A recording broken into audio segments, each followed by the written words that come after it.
You know, when you're an apex predator from 17 star systems, you think you've seen everything. But Zethor the Magnificent wasn't prepared for Earth's most terrifying hunter, an 8-year-old's house cat. Watch as this arrogant alien ambassador gets schooled by a tabby named Mr. Whiskers in what true predation really means. Picture this. Zethor's warship touches down in Tommy Martinez's backyard, with the grace of a dumpster falling off a skyscraper. The landing scorches the lawn, kicks up a dust cloud that blankets 2 neighboring houses and sets off every car alarm on the block. The ship itself looks like a cross between a scorpion and a blender, all sharp angles and menacing protrusions. You'd think something that advanced would land quietly. You'd be wrong.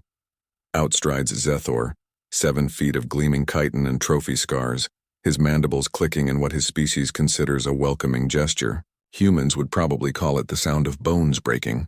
He plants his 4 feet firmly in the ruined petunias and declares himself the apex predator of 17 star systems, expecting the usual parade of terrified locals and immediate surrender protocols.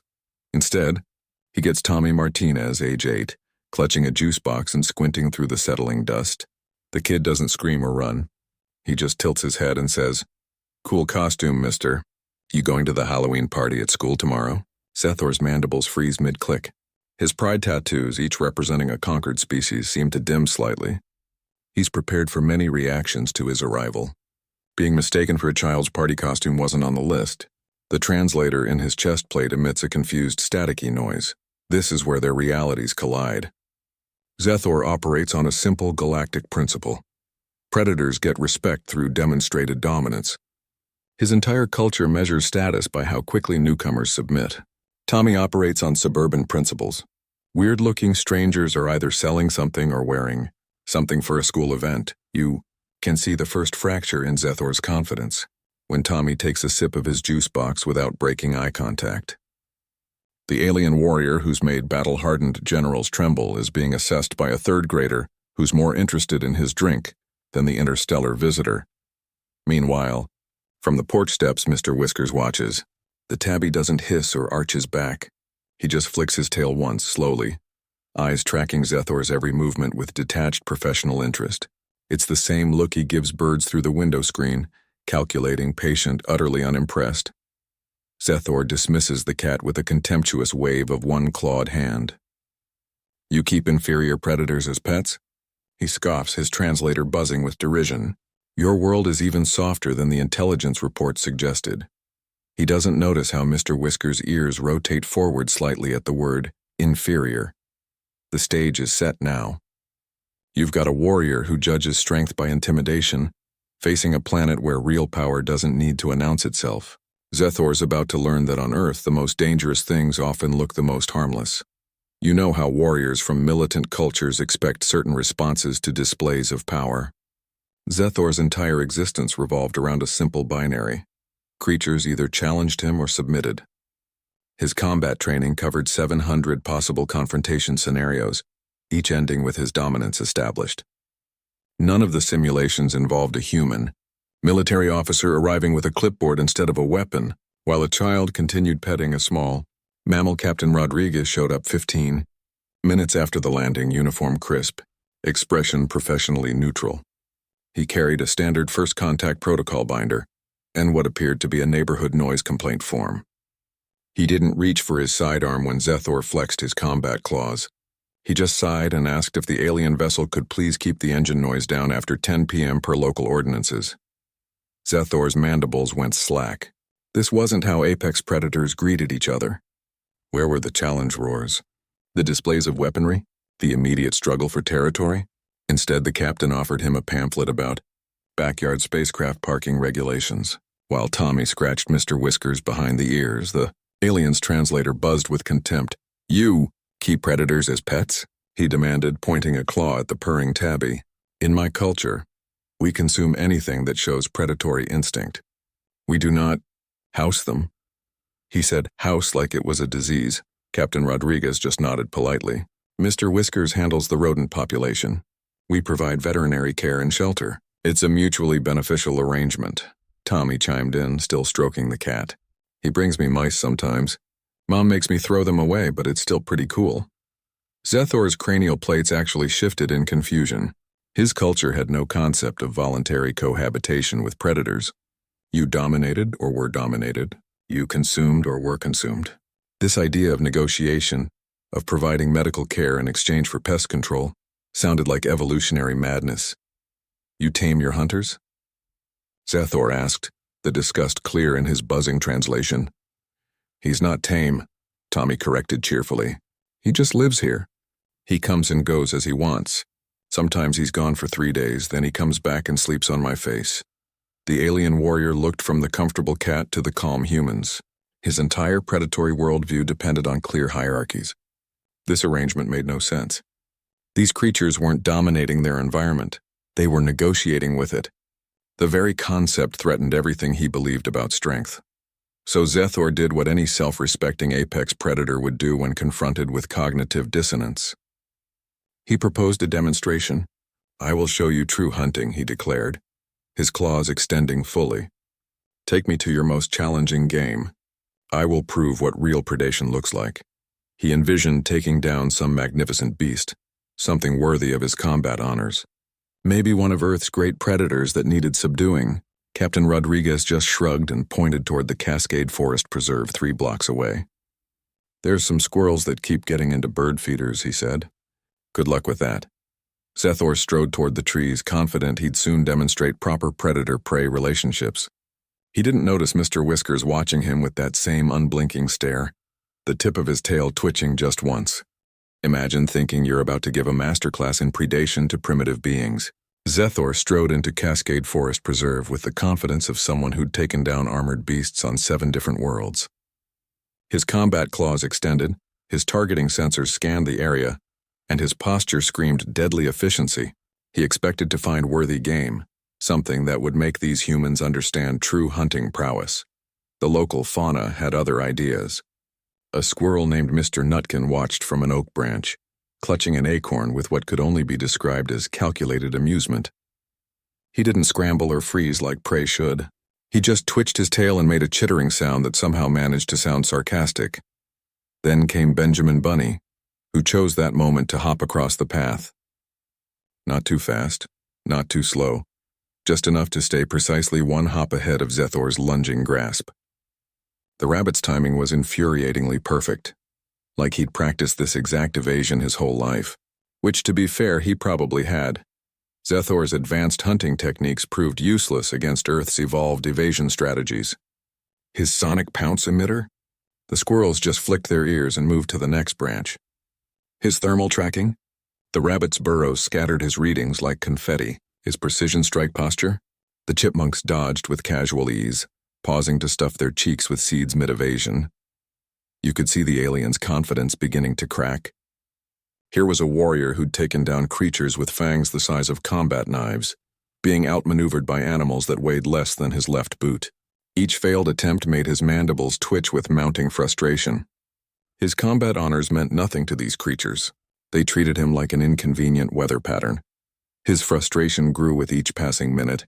He'd lunge at a grackle only to have it flutter just out of reach, while making a sound remarkably like laughter.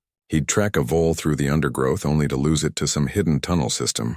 These mere vermin moved with an instinctual understanding of their environment that his technology couldn't match. The demonstration became a comedy of errors rather than a display of superiority. Zethor, the apex predator of 17 star systems, was being schooled by woodland creatures who apparently spent their free time studying evasion tactics. He slipped on a patch of moss trying to corner a raccoon. He got his claw stuck in a tree trunk attempting to impale a woodpecker. The whole scene would have been hilarious if it weren't so professionally humiliating. Meanwhile, Mr. Whiskers watched from Tommy's arms with half-closed eyes. The cat hadn't moved from his comfortable position, but his ears swiveled to track every failed pounce, every misjudged leap.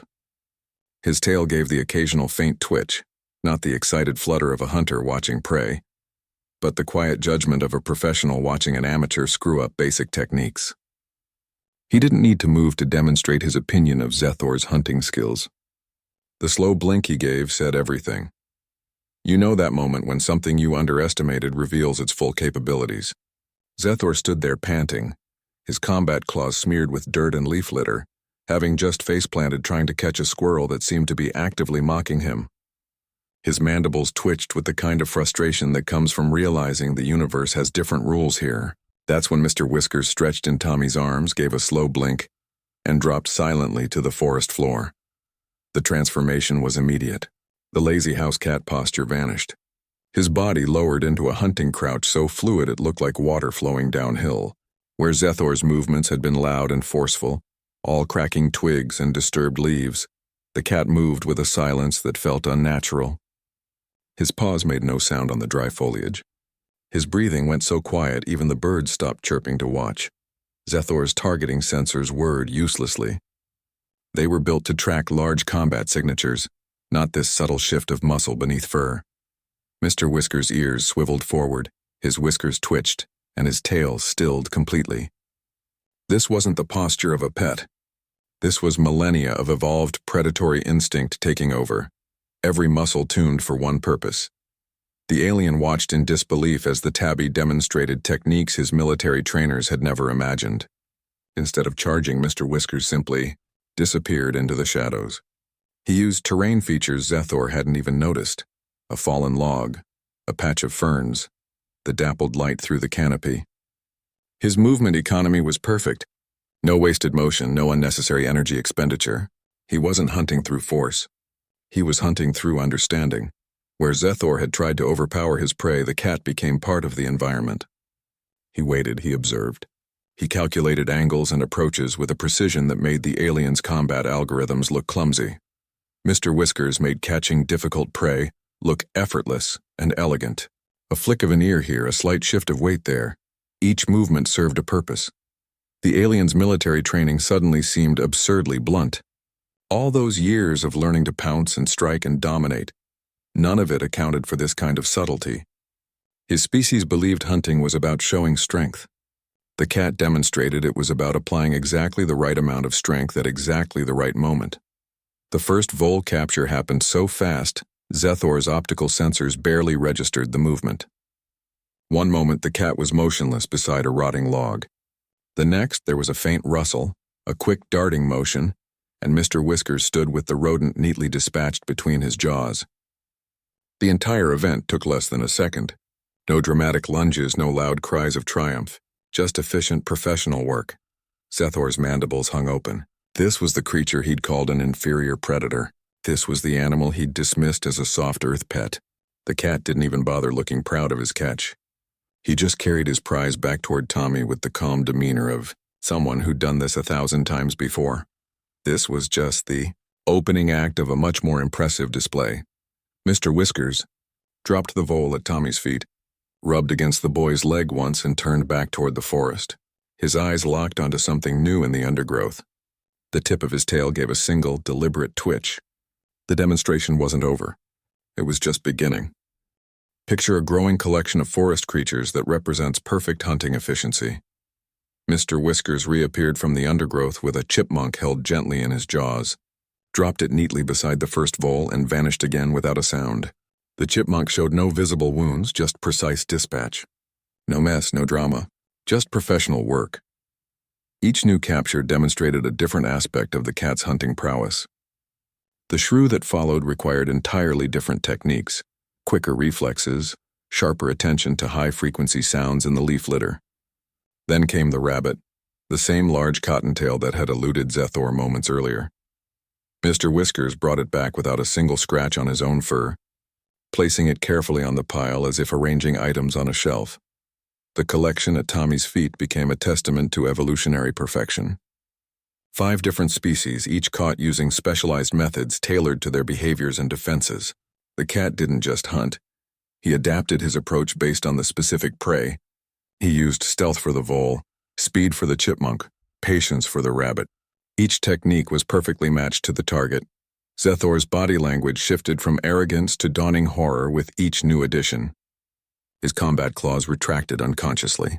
His mandibles, usually held in a proud forward position, now hung slightly open. The warrior who'd boasted of dominating 17 star systems watched a house cat demonstrate hunting efficiency that shamed his entire military training program. He realized this pet was outperforming his own species' best hunters. Thraki combat training emphasized overwhelming force and visible dominance displays. Their hunters roared when they attacked. They left trophy marks on their kills. They wanted their prey to know who was coming for them. Mr. Whiskers worked with silent clinical precision. His kills didn't scream. They just stopped being alive. The efficiency of the cat's work shamed Cathraki warrior traditions. Where Zethor's people celebrated the dramatic chase and the violent conclusion, the tabby demonstrated that true predation wasn't about spectacle. It was about results. The pile of prey wasn't impressive because of its size, but because of what it represented: perfect understanding of every target's weaknesses and behaviors. When Mr. Whiskers dropped the final vole with that same precise economy of motion, Zethor whispered his realization. The words came out choked, his translator buzzing with the weight of the admission. "We hunt to prove we can," he murmured, staring at the neat arrangement of forest creatures. "This creature hunts because it must." The statement hung in the air between the alien warrior and the contented cat. Mr. Whiskers sat calmly licking one paw, completely unconcerned with the philosophical implications of his work. He demonstrated everything that needed demonstrating. The proof lay at Tommy's feet, still and silent and utterly convincing. This changed everything about how Zethor understood predation and power. His entire culture measured dominance through fear and submission. They believed strength meant making others recognize your superiority. The cat had just shown him that real strength didn't need recognition. It simply was. The most efficient predators didn't waste energy on displays. They just got the job done. Mr. Whiskers finished cleaning his paw and looked up at Zethor with those unreadable green eyes. The alien warrior felt himself being assessed not as a rival or a threat, but as just another element in the environment. The humility of that moment would linger longer than any battlefield defeat. You know how the most profound realizations often come from the simplest observations. Captain Rodriguez watched Zethor staring at the neat pile of forest creatures, then gestured toward Mr. Whiskers now purring on Tommy's lap. "He could leave any time," she said calmly. "The door's always open. He chooses to stay." The statement hung in the air between them, simple and devastating. This concept of voluntary partnership contradicted everything Zethor believed about predators. His species captured, dominated, or eliminated threats. They didn't negotiate living arrangements with them. The idea that a creature of Mr. Whiskers' capabilities would choose to share space with another species made his combat instincts recoil. It defied millions of years of evolutionary programming. Tommy added his perspective while scratching the cat's ears. "We give him food and a warm bed and vet visits. He keeps mice out of the house and hangs out with me. Sometimes he brings me things he catches." The boy said it like he was describing a perfectly normal friendship, not an interspecies treaty. The cat stretched contentedly, his purr motor humming at full capacity. Zethor's translator buzzed weakly. "This creature brings you tribute?" "Willingly." The alien struggled to process the concept. In his culture, tribute was extracted through fear. It represented submission, not partnership. Mr. Whiskers' offerings seemed different. Not tokens of surrender, but contributions to a shared household. Captain Rodriguez clarified the distinction. "It's not domestication. We haven't controlled or altered his nature. We've simply reached an understanding." She gestured to the contented cat. "He gets reliable meals and medical care. We get rodent control and companionship. Both parties benefit without coercion." The alien warrior confronted the possibility that cooperation might be more effective than domination. His entire worldview of predator-prey relationships collapsed in that moment. The Cathraki approach was all about establishing clear hierarchies through demonstrated power. Earth's model suggested that the most stable arrangements were negotiated settlements where everyone gained something. Zethor saw that Earth's ecological resilience came from mutual benefit, not sheer force. The planet thrived not because humans dominated every other species, but because they'd found ways to integrate with them. This wasn't weakness. It was sophisticated environmental engineering that his species had never considered. The cognitive dissonance peaked as Zethor understood humans hadn't domesticated predators. They'd entered into voluntary agreements that redefined who sat at the top of the food chain. The realization struck him with physical force. Humans weren't at the top because they could defeat other predators. They were at the top because they'd convinced other predators to work with them. This changed everything about how he viewed power. Strength wasn't about making others submit. It was about creating conditions where cooperation became the most attractive option. Mr. Whiskers could leave any time, but he didn't. That simple fact contained more wisdom than all of Zethor's combat training manuals combined. The alien looked from the purring cat to the calm humans and back again. His mandibles worked silently as he processed the implications. Centuries of warrior tradition evaporated in the face of this simple truth. Sometimes the strongest predators are the ones who don't need to prove they're strong. They just need to make good offers. Imagine having to apologize to an entire planet for misunderstanding its fundamental nature. Zethor stood before the diplomatic recording device, his mandibles working silently as he prepared the formal address to the Kathraki Dominion. The warrior who'd arrived expecting immediate submission now faced the camera with a humility that would have been unthinkable just hours earlier. His combat claws remained retracted. His posture lacked its usual aggressive forward tilt. This wasn't just an admission of error. It represented a complete paradigm shift in how his species understood the universe. His warrior pride conflicted with the evidence he'd just witnessed. The memory of Mr. Whisker's hunting demonstration played in his mind. The silent efficiency, the precise movements, the growing pile of perfectly dispatched prey. Every instinct told him to save face, to find some way to frame this as a tactical assessment rather than a fundamental misunderstanding. But the truth was too obvious to ignore. Earth's predators operated on principles his culture had never considered. The formal apology acknowledged the value of Earth's ecological resilience, which stemmed from mutual benefit rather than sheer force. Zethor's translator conveyed the careful wording with none of its usual aggressive buzz. He recognized that humans had entered into voluntary mutual benefit agreements with their apex predators. The statement hung in the air between species, a concession that would redefine interstellar relations. Tommy's hopeful question cut through the diplomatic gravity. "Does that mean you're not going to make fun of Mr. Whiskers anymore?" The child stood holding the now sleeping cat, his concern focused entirely on his friend's dignity rather than galactic politics. That simple query highlighted the cultural chasm between Zethor's initial arrogance and Earth's values of cooperation. Zethor's response demonstrated his transformed understanding of partnership potential. "I would not dream of insulting a creature of such obvious partnership potential," he said, his mandibles forming what might have been the Kathraki equivalent of a respectful nod. The warrior who'd mocked Earth's oversized house pets now recognized the sophistication behind these arrangements. The alien's entire diplomatic approach changed based on this ecological revelation. Where he would have previously demanded submission, he now proposed cooperation. His assessment of Earth shifted from planet requiring domination to culture worth understanding. This moment redefined interstellar relations based on cooperation rather than conquest. Challenging centuries of Kathraki warrior tradition, the apology became the foundation for a new type of galactic diplomacy where understanding ecological partnerships was valued over technological superiority. First contact succeeded not through advanced weaponry or impressive technology, but through recognizing the value of voluntary agreements and mutual respect. Zethor's report would emphasize that Earth's strength lay in its ability to form partnerships rather than enforce dominance. This approach would baffle many in the Kathraki Dominion who measured civilization by military might. Zethor knew he faced skepticism and possibly ridicule from his peers. But the evidence was undeniable. He'd witnessed a hunting demonstration that shamed his combat training and observed interspecies relationships that defied his understanding of power dynamics. Sometimes the most advanced diplomacy begins with understanding why a predator chooses to purr on a human's lap rather than rule the forest alone.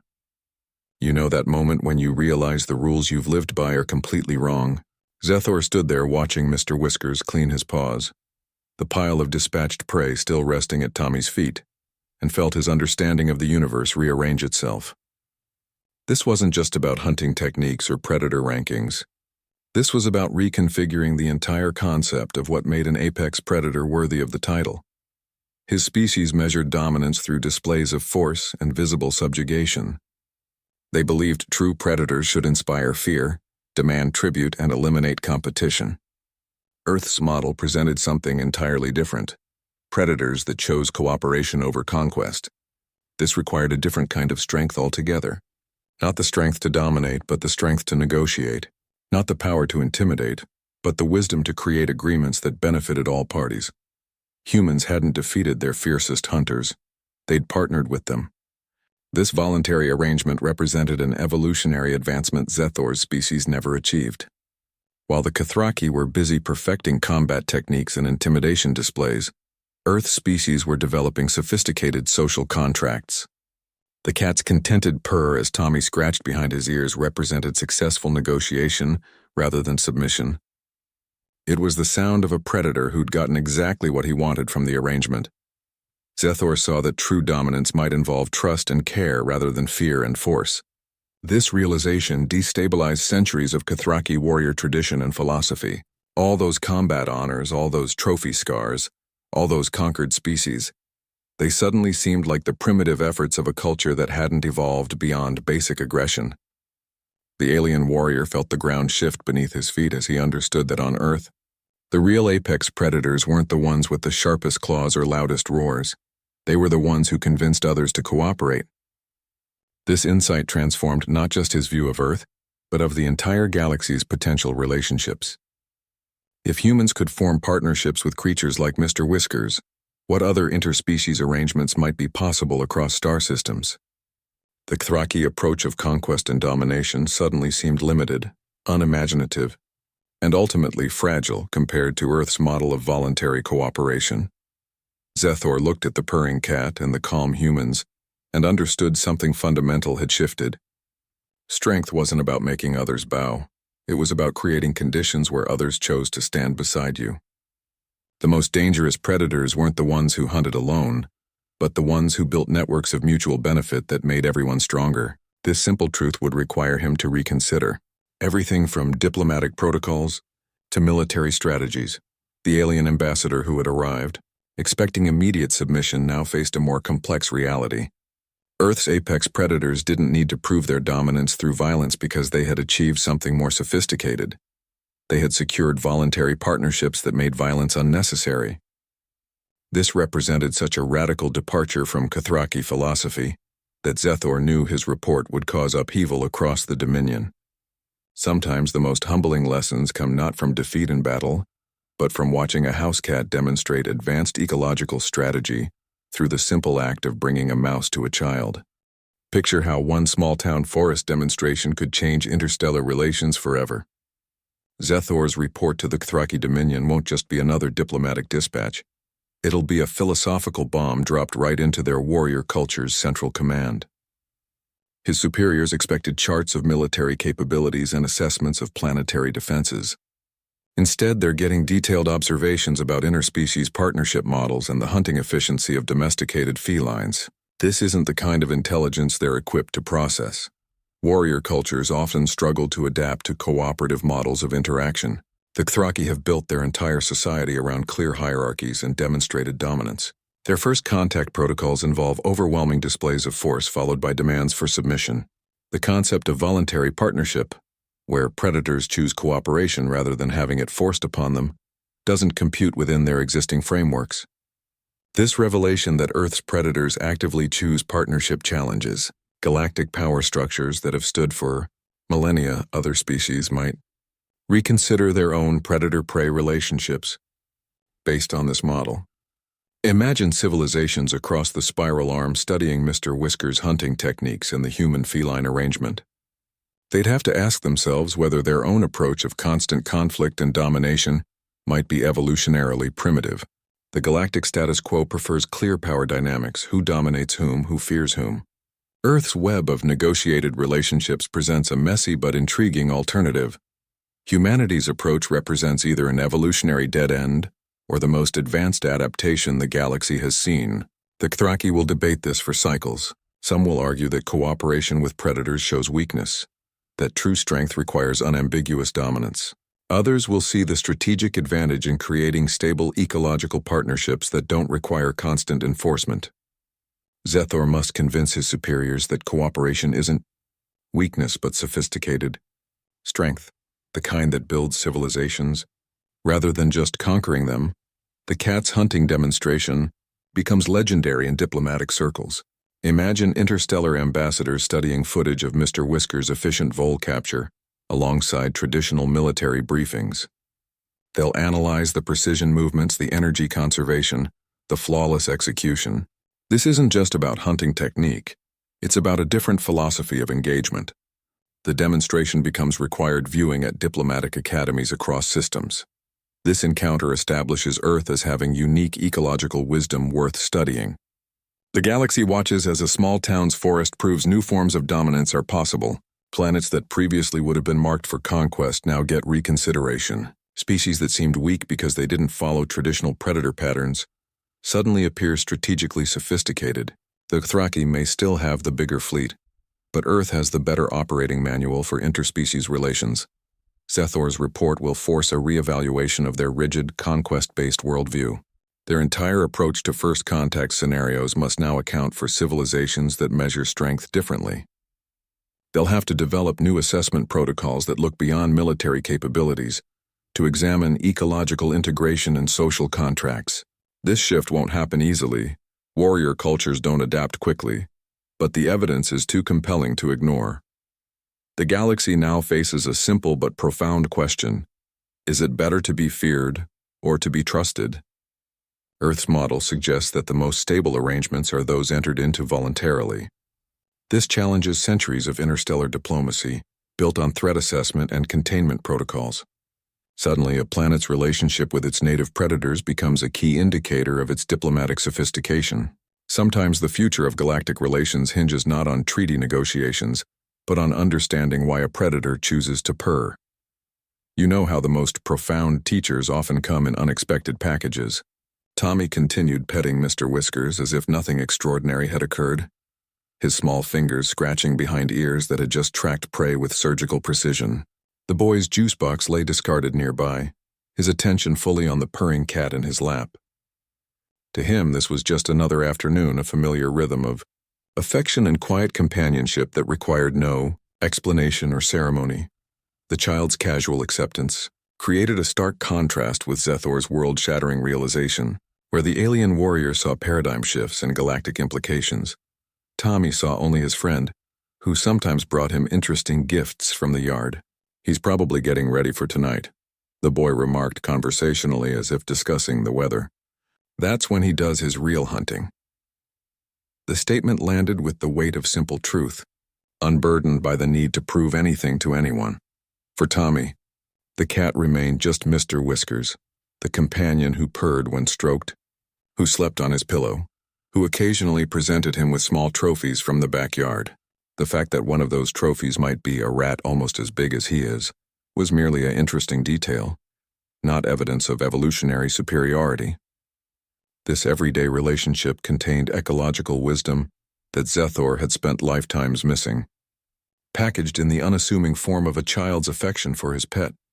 The boy's simple explanations carried more truth than Zethor's complex warrior philosophies. While the alien wrestled with concepts of voluntary partnership and negotiated settlements, Tommy understood the arrangement in practical terms. He provided food and shelter. Mr. Whiskers handled pests and kept him company. There were no dominance displays needed, no submission rituals required. The cat could leave any time through the pet door, but he chose to stay. That choice meant more than any forced allegiance. Humanity's strength lies in not needing to constantly prove dominance through force. The comfortable purr vibrating through Tommy's lap spoke volumes about successful negotiation of needs and benefits. Mr. Whiskers had all his requirements met: regular meals, medical care, warmth, affection, in exchange for services rendered and companionship offered. This wasn't domestication in the traditional sense. It was a business arrangement between equals. Refined through centuries of coexistence, their partnership, largely unnoticed by humans going about their daily lives, becomes a galactic model for interspecies relations. The most advanced diplomacy sometimes looks like a boy petting his cat, completely unaware that their simple bond contains lessons that could reshape interstellar politics. Zethor stood there watching them, his warrior's heart struggling to reconcile the scene before him with everything he'd been taught about power and predation. Sometimes the universe's most important truths don't come from great battles or diplomatic conferences. They emerge from backyard observations and the quiet understanding between species who've learned to trust each other. Tommy's small hand continued stroking the contented predator in his lap, both of them perfectly at ease with their arrangement. No threats, no displays, no negotiations needed. Just mutual respect and understanding, quietly demonstrated through the simple act of sharing space and meeting each other's needs. Imagine being humbled not by a worthy opponent but by a house cat's casual excellence. Zethor stood there with his combat claws retracted, his mandibles slack, watching Mr. Whiskers clean his paws with an air of someone who'd just completed a routine task. The warrior who'd arrived expecting immediate deference now faced returning to his people with an explanation that would challenge centuries of tradition. He had to justify why Earth's predators deserved respect, not because they could be dominated, but because they chose to cooperate. Warrior cultures often view humiliation as worse than defeat in battle. For the Cathraki, losing a fair fight carried honor. Being fundamentally wrong about the nature of reality carried only shame. Zethor's pride suffered not from physical defeat, the cat hadn't even touched him, but from the dawning realization that his entire understanding of predation was incomplete. His identity as an apex predator required complete redefinition after this experience. The trophies on his carapace suddenly felt like decorations from a simpler time when the universe made sense. He faced potential ridicule from his peers for being schooled by what they would dismiss as a pet. Back home, they'd laugh at the warrior who'd been humbled by a creature smaller than his combat boot. They'd mock his report about voluntary partnerships and negotiated settlements. The Cathraki measured strength in visible displays of dominance, not in subtle ecological arrangements. Yet the evidence he witnessed could not be denied or explained away. The memory of that growing pile of prey, each capture executed with flawless precision, would haunt his combat dreams. The cat's hunting efficiency shamed Cathraki. Traditions without even trying. Mr. Whiskers hadn't roared or postured. He hadn't displayed his trophies or marked his territory. He'd simply demonstrated his capabilities with the quiet confidence of someone who knew his own worth. His movements showed apex predator characteristics that exceeded their own evolutionary adaptations. The absence of wasted motion or energy stood in stark contrast to Cathraki hunting methods that emphasized spectacle over efficiency. Zethor chose integrity over pride, accepting the humbling lesson. He could have returned home and lied. He could have described Earth as weak and primitive, preserving his reputation among his peers. But the warrior code demanded honesty in assessment, even when that assessment revealed uncomfortable truths. True strength meant admitting when you were wrong, even about your core identity. The alien who'd arrived boasting of 17 conquered star systems now understood that real dominance involved understanding, rather than subjugation. This transformation wouldn't be easy. His report would face scrutiny and skepticism.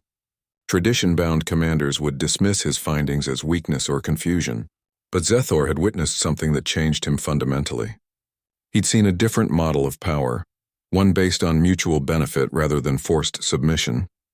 The warrior who judged everything by its capacity for violence now understood that the most sophisticated predators didn't need to prove their strength constantly. They simply were strong, and everyone who mattered already knew it. Sometimes the hardest battles aren't fought with claws and weapons, but with acceptance and changed perspectives. Zethor looked at the contented cat one last time, then turned toward his ship with renewed purpose. He wasn't returning in defeat. He was returning with new intelligence that could transform his civilization's approach to the galaxy. The humiliation would fade, but the lesson would shape interstellar relations for generations. True strength isn't about never being wrong, it's about learning from being wrong. You know how creatures reveal their true nature when humans aren't watching? Tommy mentioned it casually while scratching Mr. Whiskers' chin. He does his real hunting at night, the boy said, as if describing a neighbor's gardening habits. Sometimes he brings us mice. Mom doesn't like it, but it's better than having them in the house. The statement landed with the weight of simple domestic logic, completely unaffected by its galactic implications. Zethor's mandibles twitched with barely concealed contempt. Night hunting for tribute? This sounded like servitude, not predation. His warrior culture viewed hunting as either survival necessity or dominance display, never as voluntary service. A true predator hunts for sustenance or sport. His translator buzzed dismissively. Not for... Household chores. The concept of hunting for utility rather than survival baffled his combat-hardened perspective. The alien failed to grasp the distinction between necessity and choice. Mr. Whiskers received regular meals, premium veterinary care, and comfortable shelter. He hunted not because he needed to, but because he chose to. This purposeful behavior represented something beyond basic instinct. It showed sophisticated understanding of mutual benefit. The cat maintained his predatory skills while enjoying comforts Zethor's species reserved only for their most honored warriors. This pest control service demonstrated ecological partnership at its most refined. The cat provided a valuable service to the household while maintaining his complete independence. He could leave any time through the pet door, yet he chose to contribute to the family's well-being. This wasn't submission, it was negotiation. The arrangement showed evolutionary adaptation that went beyond simple predator-prey relationships. The cat's nighttime activities revealed consistent predatory excellence that Zethor had only glimpsed during the daylight demonstration. Under cover of darkness, Mr. Whiskers would reportedly take down prey twice his size, clear entire rodent nests from the basement, and maintain territory boundaries against larger predators. His nighttime work showed the same efficient precision as his daytime demonstration, just with different tactical considerations. Zethor slowly realized Earth's predators maintained their skills while enjoying comfort, a combination his culture considered impossible. Dothraki warriors either lived ascetic combat-focused lives or retired into ceremonial roles. The idea that a predator could remain at peak effectiveness while enjoying domestic comforts challenged their entire training philosophy. Mr. Whiskers proved you could have warm beds and sharp claws simultaneously. This voluntary hunting represented advanced predatory adaptation beyond anything in Zethor's experience. The cat hunted not from hunger or obligation, but from ingrained instinct refined through partnership. His nighttime activities weren't about survival. They were about maintaining skills, contributing to his household, and fulfilling his natural role. This showed evolutionary sophistication that mere combat prowess couldn't match. The alien finally saw that true mastery meant hunting by choice rather than necessity. The ultimate predator wasn't the one forced to hunt to eat, but the one who chose to hunt despite having other options. This voluntary engagement with their predatory nature showed confidence rather than desperation. Mr. Whiskers didn't hunt because he had to. He hunted because that's what superior predators did, regardless of their circumstances. Sometimes the most advanced behaviors look like simple routines, until you understand their underlying complexity. The cat's nighttime hunting wasn't just pest control. It was a statement about voluntary engagement with one's nature. Zethor watched Mr. Whiskers stretch in preparation for the evening's work, and understood he was witnessing something his people had never achieved. Predators who maintained their edge because they wanted to, not because they had to. Picture a partnership where both parties benefit without coercion or force. Captain Rodriguez gestured toward Mr. Whiskers, now curled on Tommy's lap, and explained the simple truth. He stays because he wants to. The door's always open. He chooses this. The statement landed between them, quiet and devastating in its implications. This wasn't captivity. This was consent. This concept of voluntary cohabitation baffled Zethor's conquest-based worldview. His culture understood relationships through dominance hierarchies. You controlled or were controlled, you dominated or submitted. The idea that a predator of Mr. Whiskers' capabilities would voluntarily share living space with another species made his combat instincts recoil. It defied millions of years of evolutionary programming about predator-prey dynamics. The alien's translator emitted a confused static noise as it struggled to process the concept. The arrangement represented a negotiated settlement rather than domination. Mr. Whiskers received premium food, veterinary care, comfortable shelter, and affectionate companionship. In return, he provided pest control services and his presence. Both parties derived clear benefits from their continued association, without either side exerting force or experiencing coercion. The cat could leave any time through the pet door, yet he consistently chose to return. Zethor saw that such partnerships might be more stable than forced subjugation. His people's approach required constant enforcement and monitoring. Their conquered species required containment fields and compliance systems. This human-feline arrangement required only mutual satisfaction with the terms.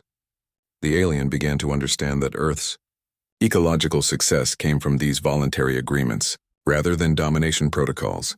The model of cooperation Zethor witnessed might be more advanced than his species warrior traditions.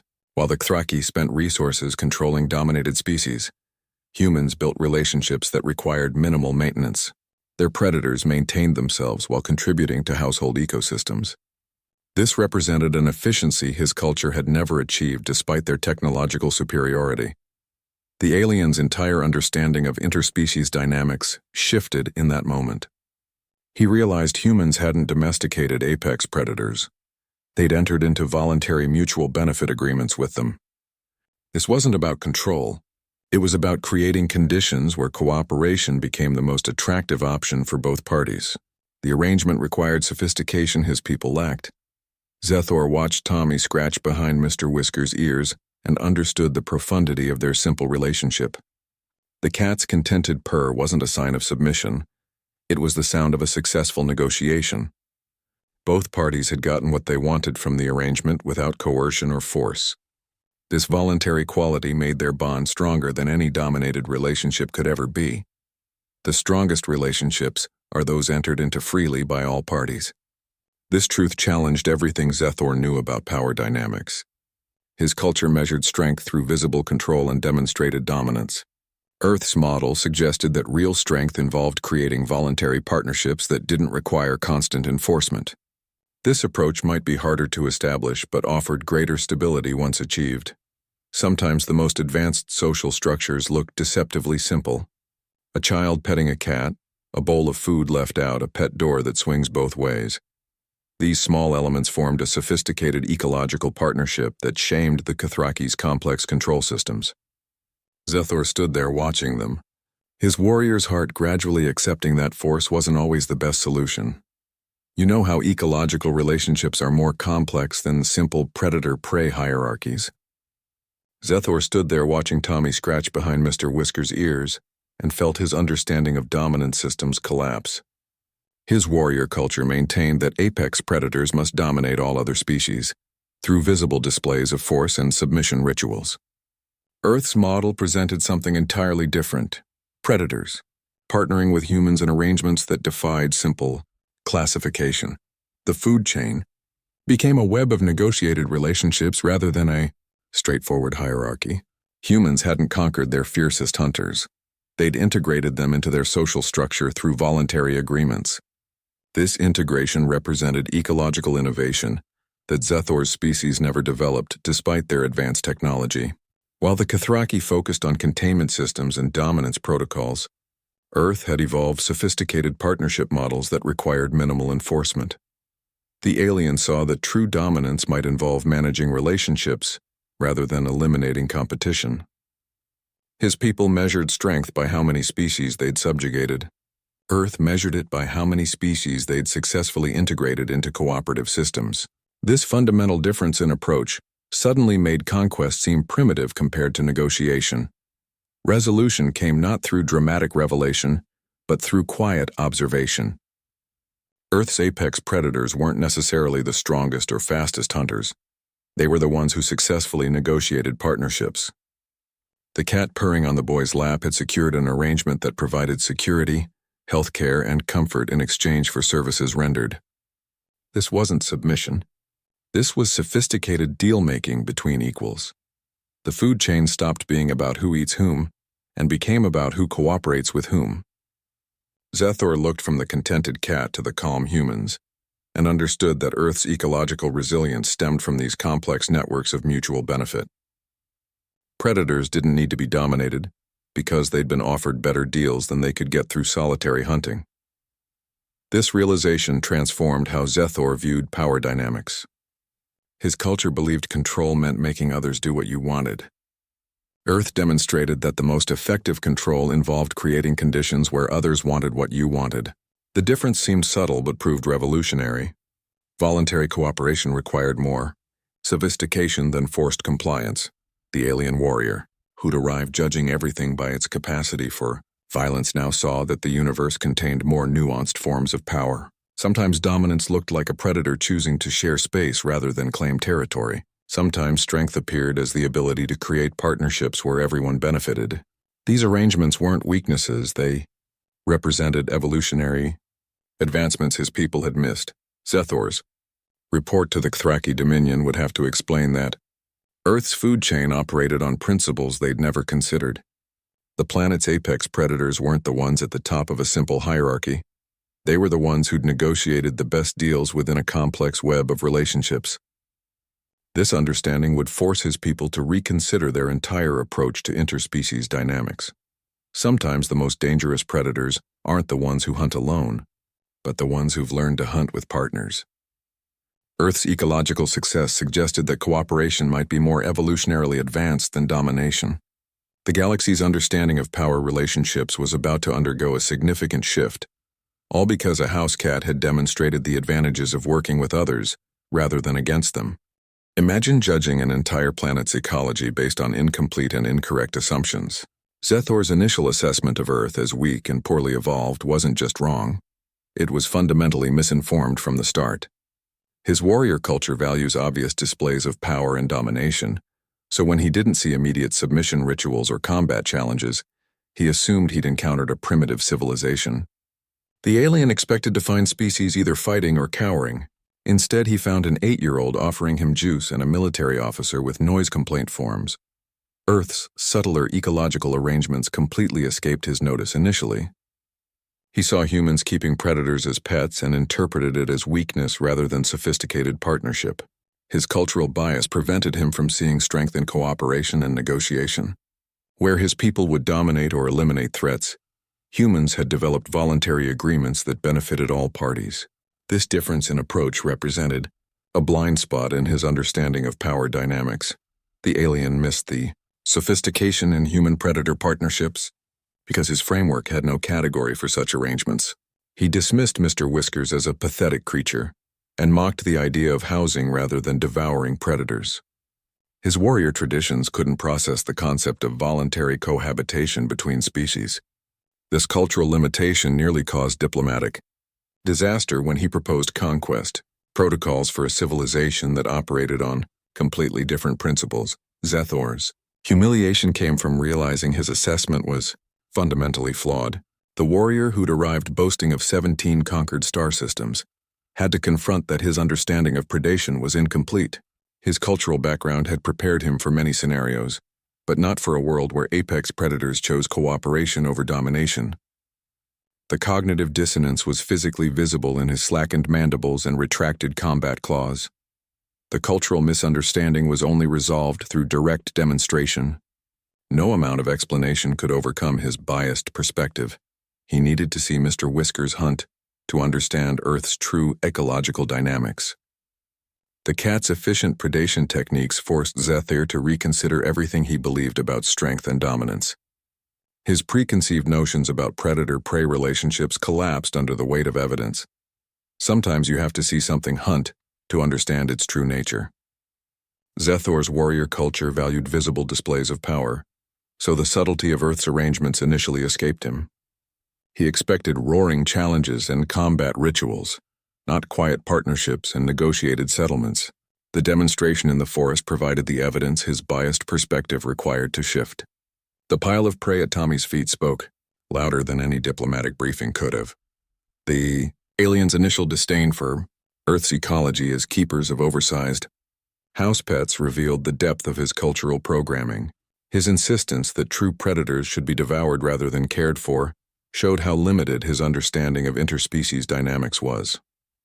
This perspective nearly derailed first contact because it prevented him from recognizing the sophistication behind human-predator relationships. Only witnessing Mr. Whiskers' hunting prowess could break through his cultural assumptions.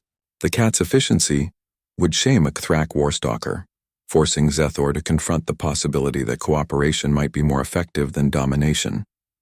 This direct demonstration overcame his biased perspective and prevented what could have been a catastrophic diplomatic misunderstanding. Sometimes the most profound lessons come from watching how other species solve the same problems differently. You know how the most profound truths often reveal themselves in the simplest moments. Mr. Whiskers lay purring on Tommy's lap. Eyes half closed, his body relaxed against the boy's legs. The sound wasn't loud or dramatic, just a steady vibration of contentment that filled the space between them. This quiet moment contained more ecological wisdom than Zethor's entire warrior tradition. The alien stood watching, his combat claws fully retracted for the first time since landing. This contentment represented everything he'd misunderstood about Earth's predators. He'd expected cowed creatures or dominated beasts, not this picture of satisfied partnership. The cat wasn't subdued or defeated. He was secure in an arrangement that met all his needs without requiring constant struggle. His purring signified successful negotiation of needs and benefits. The sound indicated complete relaxation and well-being, a state Zethor's culture rarely achieved even among their most honored warriors.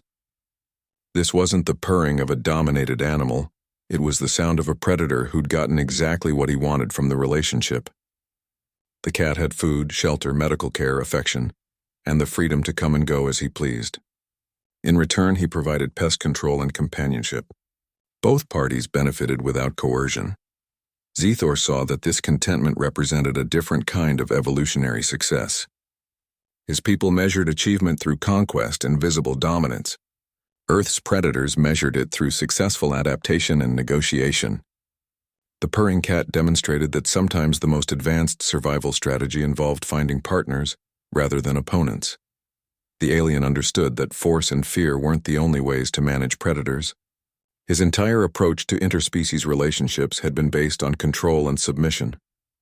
This peaceful moment showed that voluntary cooperation could achieve better results with less effort. The cat's relaxed state proved that partnerships built on mutual benefit created more stability than arrangements based on dominance. This peaceful moment contained more ecological wisdom than any warrior tradition. Zethor's people had spent centuries perfecting combat techniques and domination protocols. Meanwhile, Earth had evolved sophisticated partnership models that required minimal enforcement. The purring cat represented an evolutionary advancement his species had never considered possible. The resolution came not through dramatic revelation but through quiet acceptance. The purring cat became a symbol of successful interspecies partnership. Zethor watched the relaxed animal and understood that real strength wasn't about making others fear you. It was about creating conditions where others chose to work with you. This insight would transform his approach to diplomacy and first contact scenarios. Sometimes the sound of contented purring speaks louder than any warrior's boast. The simple vibration of a satisfied predator carried more truth than all of Zethor's combat honors and trophy scars. It represented a different way of being in the universe, one based on cooperation rather than conquest, on mutual benefit rather than forced submission. The alien ambassador who'd arrived expecting immediate deference now understood that real power sometimes looked like a cat purring on a child's lap.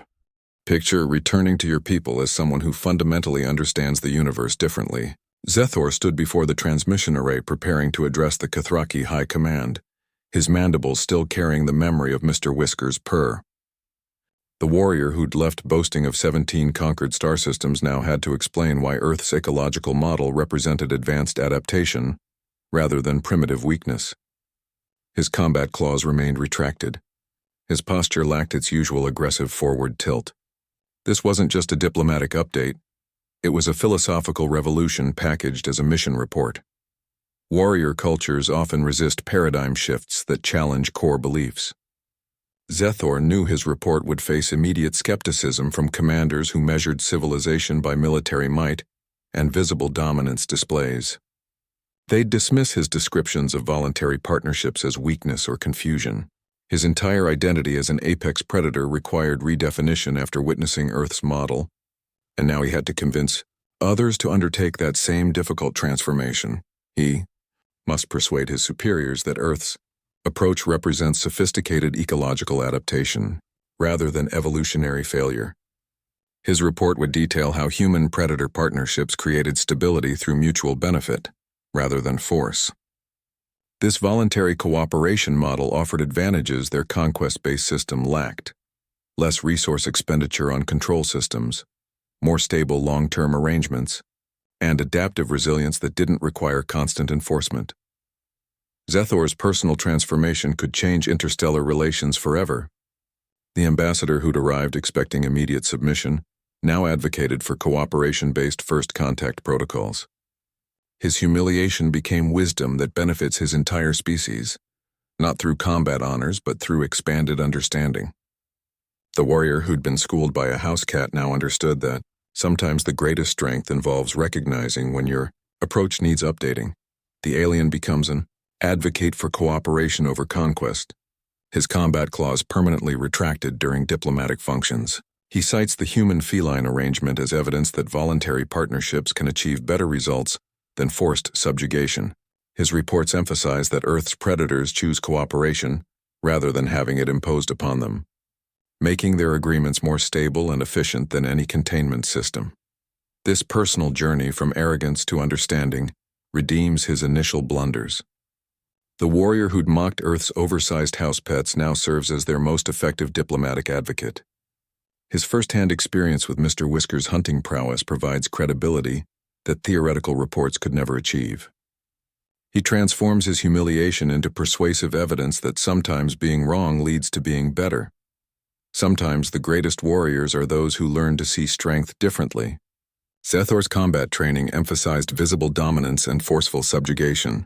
His Earth experience taught him that real power often operates through subtle agreements and voluntary cooperation. This expanded perspective doesn't diminish his warrior spirit. It enhances his strategic understanding. He remains a predator, but now recognizes that hunting partners can be more effective than hunting alone. The transmission light glows steadily as Zethor prepares to deliver his transformed assessment. His report will challenge centuries of Cathraki tradition and military doctrine. It will face resistance from commanders who view cooperation as weakness and partnership as submission. But the warrior who witnessed Mr. Whisker's efficient hunting knows that sometimes the most advanced strategies appear deceptively simple. True strength isn't about never changing your mind.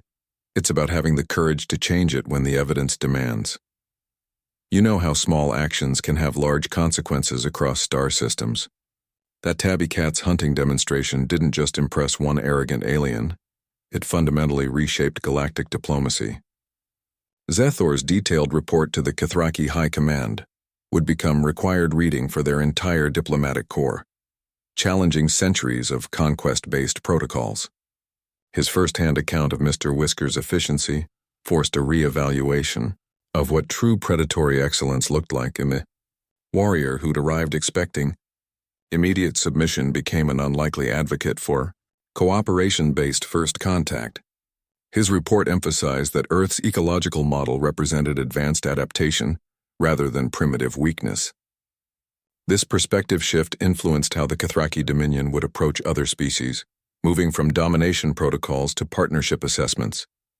Their entire criteria for civilization classification had to be rewritten to account for voluntary interspecies arrangements. Mr. Whiskers became an unintentional ambassador for Earth's ecological wisdom without ever leaving Tommy's backyard. His efficient hunting techniques became studied across star systems, analyzed by military strategists and ecologists alike. The precision of his movements, the economy of energy expenditure, the flawless execution, all were dissected in tactical seminars. Warrior cultures that had previously valued loud displays of power now studied silent efficiency.